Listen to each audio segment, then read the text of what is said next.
مساء الخير واهلا بيكم حلقه جديده من فضفضه. خلق مهم جدا هنتكلم عليه النهارده، واخترنا ان احنا نتكلم عليه النهارده يمكن بسبب ان مشاكل كتير بقت بتحصل في المجتمع، مش في المجتمع بس المصري او مجتمعنا، المجتمع الانساني بشكل عام، وبالذات كمان بعد ما بنشوف مشاكل اسريه كتير جدا بسبب يمكن نقص خلق معين او يعني تغير في الخلق ده، وهو التسامح. التسامح ده خلق مهم جدا وصفة مهمة جدا. يمكن احيانا يحصل خلط شوية بين فكرة التسامح، او ان الناس تقول التسامح ده معناه ضعف او خنوع او استسلام. يعني هنفسر اكتر ايه هو التسامح الايجابي، يعني التسامح اللي بيكون بشكل ان احنا نقدر ناخد حقنا وان احنا نقدر ممكن يبقى فيه طبعا فكرة ان احنا زعل او غضب من مشاكل معينة او من شخص معين، لكن برضو نبقى متسامحين ازاي بشكل ايجابي. هنفهم اكتر عن فكرة التسامح وتأثيره الإيجابي على الحالة النفسية وعلى علاقاتي مع الناس سواء في الأسرة أو في المجتمع بشكل عام، مع ضيفنا اللي مشرفنا دكتور خالد صبري العطار، استشاري الطب النفسي. أهلا بيك يا دكتور معانا. قبل ما ندخل بقى في فكرة خلق التسامح ده، طبعا خلق طيب جدا، يعني دايما بنتكلم على أنه المفروض يبقى فيه تسامح، خصوصا بعد ما بقينا بنشوف مشاكل كتير جدا وبقى فيه زي نزعة انتقامية كده يا دكتور، بقينا بنشوفها مش بس زي ما بقول في مجتمعنا المصري، يعني يمكن في المجتمع الإنساني بشكل عام بقى في يعني اتجاه شويه لان الناس تاخد حقها بدراعها. الافكار بقى اللي بنسمعها دي، هاخد حقي بدراعي، لا انا مش هسكت على حقي، انا لازم ارد، انا يعني في نزعه انتقاميه شويه، ما بقاش في تسامح زي زمان. يعني برضو نفهم يعني ايه تسامح اللي هي الصفه الحميده، يعني برضو مش التسامح اللي هو الناس بتخلطه بان انا او بقوا بياخدوه على ان هو ضعف وخنوع. وبعدين نبدا بقى نتكلم ازاي نوصل لده. خلينا ناخد احد اهم الامثله في التاريخ، وهي للتسامح اللي احنا كنا بنتكلم عليه النهارده واحنا بنتكلم عليه النهارده، وكان بطلها هو الرسول عليه الصلاه والسلام. ودي بتؤكد ان التسامح قوه ومش التسامح نتيجه ضعف ولا نتيجه خنوع. والمثل المشهور جدا وهو ساعة فتح مكة، لما الرسول صلى الله عليه وسلم دخل بالمسلمين وفتح مكة، والكفار وقتها واهل قريش يعني قالوا له يعني ما معناه، ماذا انت فاعل بنا يا محمد؟ وطبعا يعني حاولوا يعني ان هم يعني يقولوا اخ كريم وابن اخ كريم، عشان يحاولوا ان هم طبعا يعني يستدروا نوع من انواع العطف يعني. فكانت الاجابه المباشره جدا من الرسول صلى الله عليه وسلم وقتها: اذهبوا فانتم الطلقاء. رغم كل ما عاناه هو والمسلمين من اهل قريش على مدار سنين طويله جدا، ورغم ان كان في بينهم حروب وفي بينهم قتلى وفي بينهم ناس من المسلمين ومن آل بيت الرسول صلى الله عليه وسلم تم قتلهم وتعذيبهم بوحشيه، ومع ذلك عفى عنهم الرسول صلى الله عليه وسلم. وهنا التسامح ابتدى يخش في قصه نقطه مهمه جدا، وهي العفو عند المقدره. وكلمه عند المقدره دليل قوه. تمام. المثل الثاني، وبرضه عشان نتكلم برضه على الانسانيه بشكل عام وما يبقاش على المسلمين فقط، كويس، هو نيلسون مانديلا. تمام. وهو طبق اللي الرسول صلى الله عليه وسلم طبقه. خرج من السجن بعد سنين طويله جدا، حكم البلاد، وقدر ان هو يقول يعني بشكل مباشر جدا: احنا مسامحين في اللي حصل، احنا عايزين نوجد دوله فيها نوع من انواع التسامح، نوع من انواع التعافي، نوع من انواع العلاقات اللي فيها ود وفيها قوه وفيها ترابط. يبقى اذا التسامح بشكل ايجابي هو القدره على ان انا لما اكون قادر، تاني لما اكون قادر يعني معناها ان انا قوي، ان انا املك الشيء وعكسه، مش خنوع، مش مضطر اقول لك انا مسامحك زي المسرحيه الشهيره ما تقدرش، يعني لا انا اقدر، انا اقدر بس انا مسامح.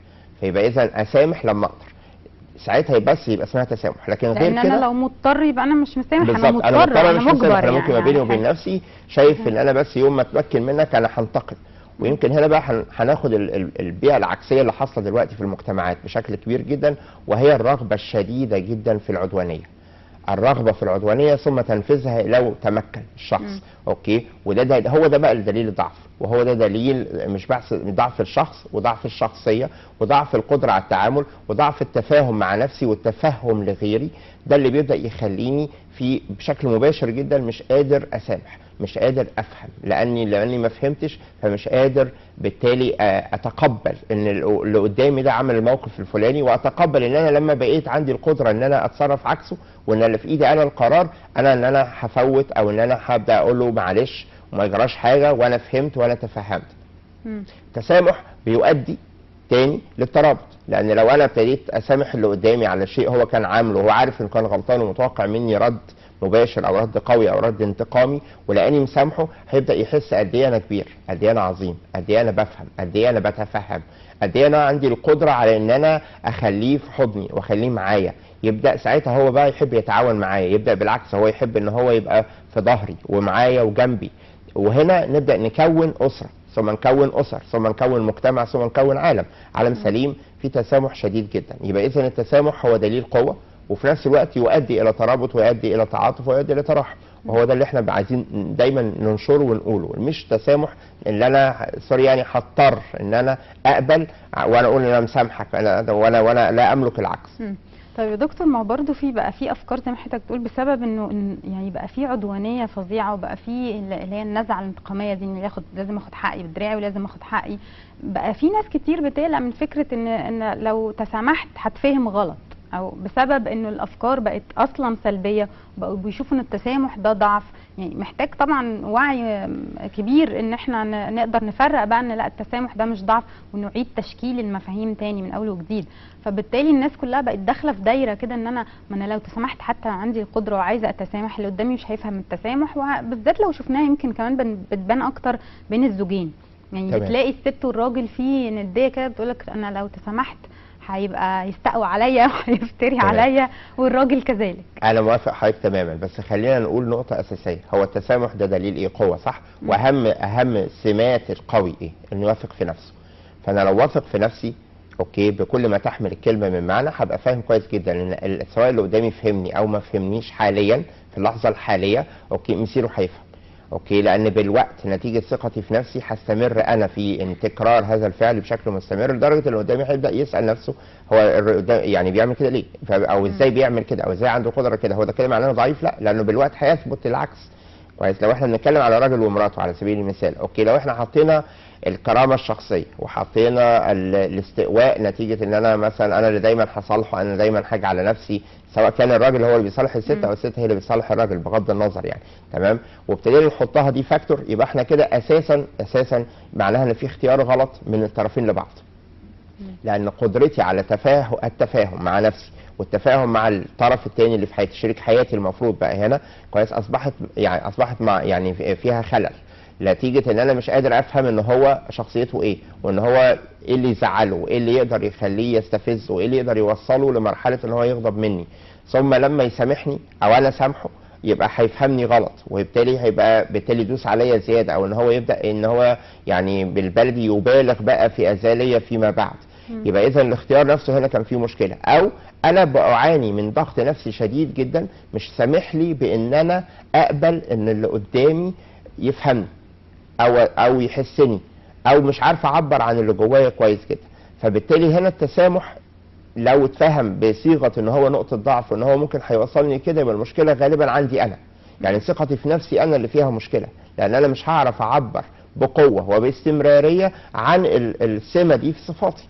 يعني القصه كده ما بقت كانها نوع من انواع الضعف، وضعف لحظي وما يتكررش تاني، ده اللي مش متعودين منه على كده، فكل المره دي سامح يبقى في حاجه غلط، يا اما هو ضعيف قوي، يا اما هو بيبيت لنا حاجه، يعني بالبلدي كده هو جاست بينيمنا يعني عشان خاطر بعد كده هيعمل فينا ويسوي فينا وحاجات بالشكل ده. يبقى اذا المشكله هنا بقت ان انا مش واثق في نفسي ومش قادر افهم اللي قدامي. وعشان كده مهم جدا في العلاقات الانسانيه عموما، والعلاقات الحميمه شويتين اللي هي الاخوه او الاهل او الزوجين، ان يبقى في حاجه اسمها ان انا اعرف نفسي كويس، اعرف ايه نقط ضعفي وايه نقط قوتي، وافهم نفسي، وبعدين افهم مين اللي ينفع معايا، مين اللي يقدر يكمل معايا المشوار، ايه صفاته ايه وايه عيوبه قبل مميزاته، ايه عيوبه قبل مميزاته، عشان اقدر اتقبلها. واذا كنت هتقبلها يبقى هقدر لما يغلط اسامحه، ولما انا اغلط ابقى متقبل منه اللي هو العتاب، لكن في نفس الوقت برضه مستني منه انه هيسامحني، والا العلاقه لن تدوم. طيب يا دكتور، قبل برضو ما نكمل فكرة ازاي نوصل للتسامح الإيجابي ده، يعني برضو عايزين نفهم هل التسامح، ان الشخص اصلا ممكن بنلاقي شخص طبعه كده او شخص متسامح، احيانا برضو بيخلطوها مع انه مسالم. هل التسامح ده برضو داخل فيه عامل جيني او وراثي، ولا هو كله بيبقى جاي من مكتسب من التنشئة، وانه الاهل ربوا البيت شكله ايه، والاهل يعني نموذج، حتى مش بس ان هم علموه التسامح، يعني ممكن بنلاقي الام والاب هم نفسهم نموذج جيد للطفل، فبالتالي طلع عارف الصفه دي، اكتسبها من غير حتى ما يشعر.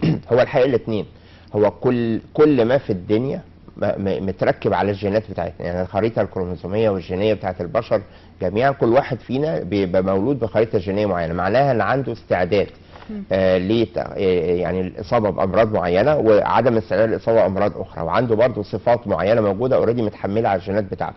لكن مساله بقى ان هي تظهر او ما تظهرش، تبان او ما تبانش، وتبان امتى وبأني شده، متوقفه بقى على حضرتك قلتيه اللي هي التنشئه، القدوه سواء كانت قدوه حسنه او قدوه سيئه، نوع العلاقات البينيه اللي في الاسره ما بين الاب والام مع بعضهم وعلاقتهم باولادهم، بعد كده طبعا نوع المدرسه اللي بيروحها ونوع القرناء وما شابه، يبدا بقى يحصل تنميه سواء ايجابيه او سلبيه للصفات برضو سواء كانت الايجابيه او السلبيه.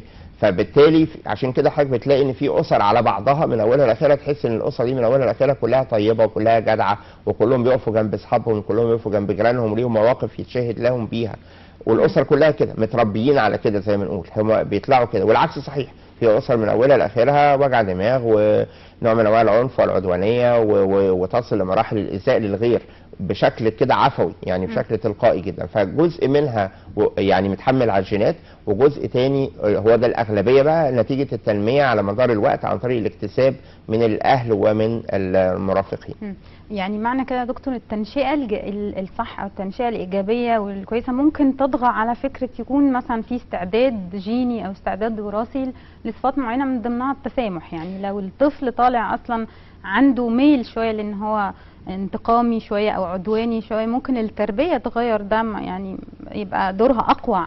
احنا كل الصفات اللي في الدنيا جوانا والشيء وعكسه، كلنا مولودين بالشيء وعكسه. الفكره كلها انا هنمي انهي فيهم وهنميه لانهي درجه وهنميه ازاي، عن طريق ان انا بربي صح من الاول على قد ما بقدر، بحيث الصفات الاساسيه اللي انا طالبها تبقى موجوده. ودي بتفرق بقى من اسره للتانيه ومجتمع للتاني. الصفات الاساسيه اللي انا طالبها احطها في ابني او في بنتي من وهو عيل صغير، ولو ابتدى يعني يحيد عنها لاي سبب من الاسباب ببدا الحقه بدري بدري عشان الموضوع يبقى زي ما حضرتك قلت كده، بيحصل نوع من انواع الرينفورسمنت بقى، سواء يعني كان ايجابي او سلبي، التقويه للصفه دي سواء كانت ايجابيه او سلبيه حسب ما انا بعوز كمربي، سواء كنت الاب او الام يعني. والتسامح او غيره من الحاجات اللي المفروض انا بشوفها، لو انا شايفها صح وانا شايف ان دي قوه، يبقى انا هعلم ابني ان هو لما يكون قادر يسامح، لما يكون قادر يسامح. وده مش معناه انه ما ياخدش حقه، عشان بس في فرق كبير جدا بين الكلمتين. انا اخد حقي بس في نفس الوقت ما بالبلدي ما افورش وما اذيش وما تسببش في مشكله لغيري، او ان انا اتمادى او ان انا يبقى رد فعلي اقوى من الفعل نفسه. ده ملوش علاقه بالتسامح. اوكي، يعني ان ما اخدش حقي، لا، ما حدش قال كده. اخد حقي بس بالاصول بالاصول بمعناها الاثنين، بمعناها القانوني وبمعناها المجتمعي. يبقى ساعتها لو خدت حقي ممكن انا اسامح جدا، وجاست اللي قدامي يعتذر لي في بعض المواقف او في كتير من المواقف ويعترف بغلطه، ده يبقى الحق. انا مش لازم ان انا يعني ابوظ حياه اللي قدامي تماما في مقابل انه كان غلط في حقي مثلا على سبيل المثال. جاست الاعتذار او الاعتراف منه او من حولي ان انا لا خلاص انت كان معاك حق في القصه دي وفلان اللي كان غلطان، ساعتها نقول طيب يعني ايه، يعني الحمد لله ان ظهر الحق واسامح. هنا دي قوه، ودي اللي المفروض احنا نربي ولادنا عليها. لو قدرنا نعمل كده ولا يبقى ما عندناش مشكله. لو وعي كبير من الاهل اصلا يا دكتور، محتاجه ثقه بالنفس من الاهل، محتاجه اختيار صح لمراتي، ومحتاجه اختيار صح من الست لجوزها عشان خاطر يتفقوا، لان الاساسيات دي هي اللي هيتعمل. ما ينفعش الاب يبقى من النوع العدواني مثلا على سبيل المثال، النوع اللي هو بياخد حقه بدراعه، والام متسامحه، وبالتالي هيربوا الاولاد ازاي؟ مين فيهم اللي هياخد الابر هاند؟ هيوصلوا فكرتين عكس بعض للولد او للبنت وهم طالعين، وبالتالي مش هيبقوا عارفين يمشوا مع انهي فيهم، وساعات هيشوفوا ده صح وساعات هيشوفوا ده صح، وبالتالي في الاخر غالبا هيتوهوا، والنتيجه هتبقى يعني عدم ثقه تامه في النفس وفي الغير في الولاد. فلازم الاثنين يتفقوا على الاساسيات، ودي انا شايفها من اهم الاساسيات اللي لازم تبقى موجوده، ان دايما يتقال ان فلان وفلانه ما شاء الله يعني لا قلبهم ابيض، ما شاء الله بيسامحوا، ما عندهم طيبين بمعناها الكويس، طيبين بمعناها الحقيقي، الطيبه اللي هي الصفه المفروض حميده، مش الطيبه المقصود بها عند الناس ان ده هبل او ده ضعف او يعني نوع من انواع الخنوع يعني. طيب يا دكتور، فكرة برضو ان الشخص ممكن يبقى شخص متسامح، او انه يعني هو طبعه كده كمان، او ان هو التنشئة كانت تنشئة جيدة، والطفل او الطفل او المراهق او ايا كان طلع شخص متسامح، هل ممكن تجربه معينه مثلا انه يمر بتجربه سيئه او تجربه يعني كانت مؤلمه جدا بالنسبه له ممكن تخلي شخص يتغير يبقى غير متسامح؟ يعني انا ليه بسال حضرتك السؤال ده؟ يعني نشوف نماذج مثلا زي في الجواز، بنلاقي الزوجه او الزوج مروا بتجربه سيئه جدا بعد طلاق او انفصال، بيجوا في التجربه الثانيه بتلاقيهم زي اللي بينتقموا من كل اللي حصل قبل كده، وبقى زي عندهم عقده او حاجه. برضو الابناء ممكن تلاقيه مع اتربى مع اب عنيف جدا او ام عنيفه، وبرضو التجربه دي للاسف شكلت جزء في شخصيتهم، بقوا عندهم ميل ان هم ينتقموا من كل اللي حصل فيهم في الناس، فما بقاش عندهم قدره على التسامح في اي حاجه مشابهه للي حصلت لهم.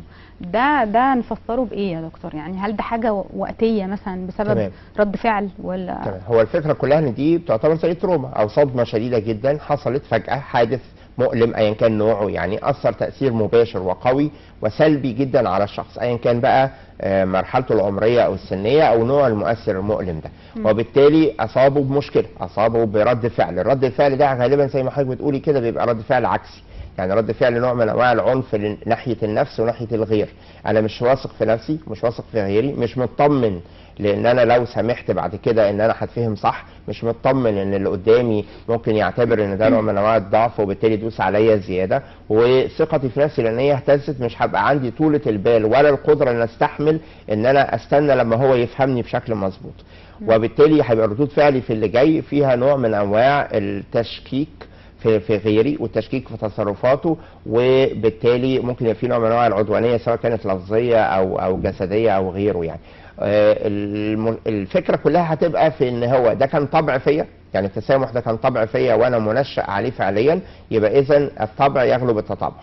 يبقى اذا بعد شويه وقت مجرد ما اهدى ومجرد ما استعيد هدوئي النفسي واتزاني النفسي بشكل كافي جدا وحالتي النفسيه والمزاجيه تبدا تعتدل مره ثانيه، هبدا احس ان لا انا كنت يعني لا انا كنت حد اكتر من اللازم، انا كنت رحت الاكستريم الثاني، وبالتالي المفروض برجع تاني لطبعي الاصلي.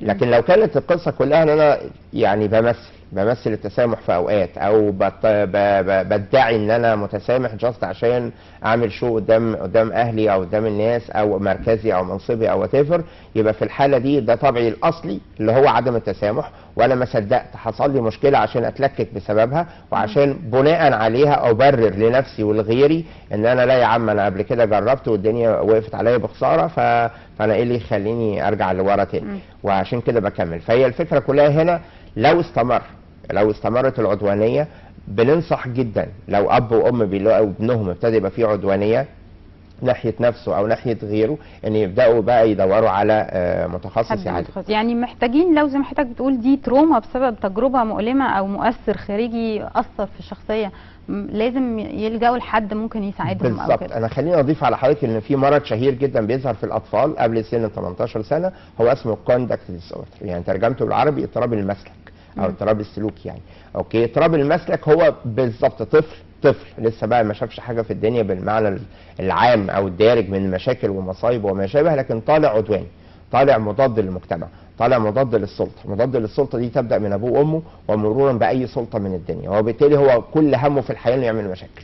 ده هو منه وهو صغير يا دكتور بيبقى ده هو بيتشخص وهو صغير، ده هو الكوندكت ده بيتشخص وهو صغير ومن سن صغير قوي وبيستمر طبعا بيبان اكتر في سن ال 10 12 سنه، لكن هو بيبدا من قبل كده بشويتين ثلاثه. بنبدا نلاحظ ان الطفل عدواني وضد كل ما هو سلطه، عدم سمعان كلام. يا دكتور اللي بيدخل تحتهم بيندرج مثلا اللي هي البيرسوناليتي ديس اوردر او اضطرابات الشخصيه زي الانتي سوشيال. تمام. هو الفكره كلها ان احنا هو الكوندكت عاده بيستكمل بعد ال 18 سنه بيرسوناليتي، يعني احنا بنتكلم بالناحيه الطبيه ما ينفعش اشخص اضطراب شخصيه الا بعد 18 سنه اللي هو سن البلوغ القانوني زي ما يعني ما يبانش من هو طفل اذا كان ده اضطراب شخصيه. لا، ما هو يبان في صوره ان هو الكوندكت ده تقدري تعتبريه بدايه للبيرسوناليتي ديس اوردر فيما بعد، لكن ما ينفعش اقول على واحد عنده 15 سنه او 10 سنين ان هو عنده بيرسوناليتي ديس اوردر، لازم يكون تم ال 18 عشان ابدا اوصف ده بناحيه مرضيه طبيه سليمه يعني. لكن الكوندكت هو حاجه يمكن اصعب شويتين، يعني البيرسوناليتي جزء من الكوندكت. الكوندكت بيبدا بقى يعني في حاجات كتير جدا هو ضد اي حاجه وضد كل حاجه، وهنا بنخش بقى ان هو انا يعني مش متسامح لا مع نفسه ولا مع غيره، ما عندوش القدره اصلا على التسامح، ما عندوش القدره اصلا على طولة البال، ما عندوش القدره اصلا على سمعان الكلام، الطاعه دي مش موجوده في القاموس بتاعه على الاطلاق. الاذى لايفن لنفسه في بعض الاوقات ولكل من حوله وما حوله في البيت من ممتلكات او شبه، كل ده يعني بيبقى يعني معروف عنه بشكل متكرر ومستمر ودون سبب واضح. يعني مش قصه ان انا حد زعق فيا فانا رحت رادت، او حد ضربني فانا رحت رادت، لا، ده هو عمال على بطال بيعمل كده. وهنا بقى القدره على التسامح دي مش موجوده من الاول، وفي مشاكل تانية مع عدم القدره على التسامح. وهنا مهم جدا ان يتلحق الولد ده، لان الولد ده لو ما اتلحقش بيصبح بالبلدي كده مجرم تحت الانشاء. تمام، يعني احنا بعد شويه وقت هنلاقيه جوه السجن، لانه في الاول وفي الاخر هيعتدي على النفس وعلى الغير وعلى سواء المقربين او الغير يعني. ومهم هنا يتلحق يعني يتعمل له يعني يروح لمتخصص ويبدا علاج دوائي وعلاج لتعديل السلوك، بيفرق كتير جدا. ويبقى عشان كده لما التسامح بيفقد نتيجه سبب مرضي يبقى مهم جدا نلحقه بمساعده طبيه. طيب يا دكتور، حضرتك كنت ذكرت برضو في وسط الكلام فكره ان ممكن تلاقي اسره بحالها انه فيها صفه التسامح دي. هل ممكن التسامح ده نلاقيه في كالتشر بحاله، يعني بنفس برضو المنظور ده، ان ممكن نلاقي ثقافه بحالها، في ثقافه عندهم صفه التسامح؟ يعني بنلاقي احيانا شعوب، بتلاقي شعب كده بنقول الشعب ده طيب، او في محافظات يعني حتى في مصر بنقول من اسوان دول طيبين قوي. فدي بتبقى راجعه لايه يا دكتور؟ راجعه صحيح انه فعلا بيبقى كالتشر بحاله، راجعه للكالتشر، راجعه للبيئه، راجعه لان كل اسره في الاسر المكمله للمجتمع ده او المكونه للمجتمع اللي هو سواء محافظه او بلد او وات ايفر، هيقول لك ان فلان اهل فلان اطيب من اهل فلان. ليه؟ كلهم طالعين متربيين على كده، كلهم شايفين كده مع بعض. وخلي بالك الناحيه المزاجيه والتصرفات في نسبه كبيره من احوالها حاجات معديه. يعني بمعنى تاني ان لو احنا قاعدين كلنا كل اللي حواليا طيبين وكل اللي حواليا بيتسامحوا، هيبقى تلقائي كده مع الوقت. انا ما بقولش في اول يوم ولا اول اسبوع ولا اول شهر، بس بالوقت لو انا عايش في وسط مجتمع متسامح هبدا ان انا اتطبع بطبعهم، هبدا ان انا ابدا في الاول اقلدهم ثم بعد كده ابدا اقتنع بهذا السلوك. ولما هنحسبها هنلاقي ان في عادات كتير جدا اتنقلت للشعوب نتيجه الثقافه نفسها اتغيرت بتاعت الشعوب دي. ولو بناخد بصفه طبعا الاسلام لما انتشر في دول كتير جدا، اخلاق الاسلام بالذات المسلمين الاوائل انتشرت قبل الاسلام نفسه، وهي دي اللي سهلت كتير جدا من الناس يبداوا يخشوا في الدين الاسلامي، ومنها التسامح، منها العفو. وفي امثله طبعا شهيره جدا جدا جدا، اوكي، منها لو جينا برضو تاني كل سنه والناس طيبه برضو بمناسبه مولد النبوي الشريف، الرسول صلى الله عليه وسلم كان جاره اليهودي بيرمي عليه قاذورات وما شابه، وبعد كده القاذورات اختفت لمده كام يوم، فالرسول سال عليه الصلاه والسلام يعني، فقالوا له ده مريض، فراح زاره. راح زار جاره اليهودي اللي كان بيرمي عليه قاذورات و اوكي. ويعني حسب اذكر يعني ان هو في نهايه الزياره دي، زياره المريض، اوكي، الراجل يعني قال اشهد ان لا اله الا الله واشهد ان محمدا رسول الله. اذا الاخلاق التسامحيه والاخلاق الاسلاميه في اوقات كتير جدا بتبقى معديه. لو جينا الاخلاق عموما معديه، لان في ناس طيبين زي اهل اسوان مثلا، مشهور عنهم جدا الطيب على سبيل المثال، اوكي، زي اهل المدينه، اهل يثرب، كانوا مقارنه باهل مكه صحيح كان بيتقال ان هم اكثر طيبه على سبيل المثال. تمام، اوكي. هنلاقي شعوب كامله، هنلاقي ان الكالتشر الثقافي عموما في دول البحر الابيض المتوسط اكثر تسامحا واكثر تعاطفا من شعوب تانية زي الدول البارده مثلا او الاسكندنافيه. فاذا هي الفكره كلها التنشئه مع الجينات اللي موجوده في هذا المجتمع، مع الاستمراريه في السلوك، بتبدا تخلي المجتمع كله على بعضه بيتصف بصفه معينه، سواء التسامح او العكس. في شعوب عدوانيه، شعوب معروف كان الفايكنج زمان مثلا على سبيل المثال معروف عنهم انهم عدوانيين بشده، اوكي، هم متربيين على كده وطالعين فيهم القسوه دي وفيهم غلظه القلب دي. صحيح. فهي طبعا حاجه بتنتشر بالاستمراريه والتواصل بين الناس. طيب يا دكتور، برضه نقدر نربط نفس الفكره اللي بنتكلم فيها دي، ان هي ثقافه، ممكن نلاقي ثقافه شعب بحاله او مجتمع بحاله هو عنده الصفه دي، او العكس.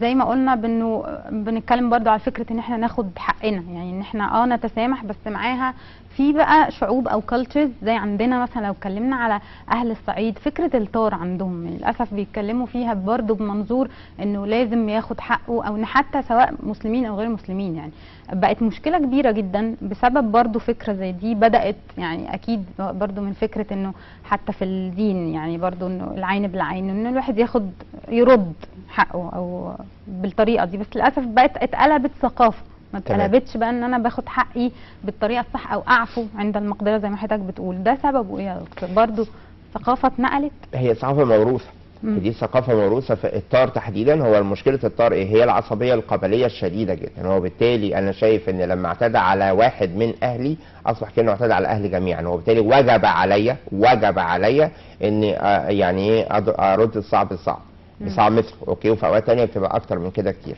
اوكي، وليها دور وليها حسبه وليها اصول، لدرجه ان هم لما بيبقى عيل صغير وهو اللي عليه الدور في الاسره الثانيه ما بيقتلوهوش، يستنوا لما يكبر وبعدين يقتلوه. ده نتيجه ان القصه مش مجرد ان هقتل وخلاص، لا، انا هقتل بغرض الرد شاب بشاب مثلا، او راجل براجل على سبيل المثال. اوكي، فهي دي ثقافه موروثه ملهاش علاقه الحقيقه بقصه ان هو الناس دي ممكن تبقى في اوقات تانية متسامحه، او في حاجات كتير تانية في حياتها متسامحه. يجي عند الدم ويبقى هو بالنسبه له قوه العصبيه اللي جوه دماغه واللي اتربى عليها اقوى شويتين ثلاثه من قوه اخلاقه الشخصيه. بيبقى هنا بيعتبر ان ده قانون، اقوى، بيعتبر ان ده قانون. وهي التكه في كده، وهي القصه دي اللي احنا المفروض بقى لنا سنين طويله جدا بنحاول كدوله ان احنا نعالجها، وهي ان احنا نقول ان في قانون، القانون ده ممكن يدي لك حقك برضه، تاخد حقك وتبقى ما اذيتش انت بشكل شخصي وما خدتش حقك بدراعك، عشان ما نتقلبش ليه قانون الغاب على سبيل المثال.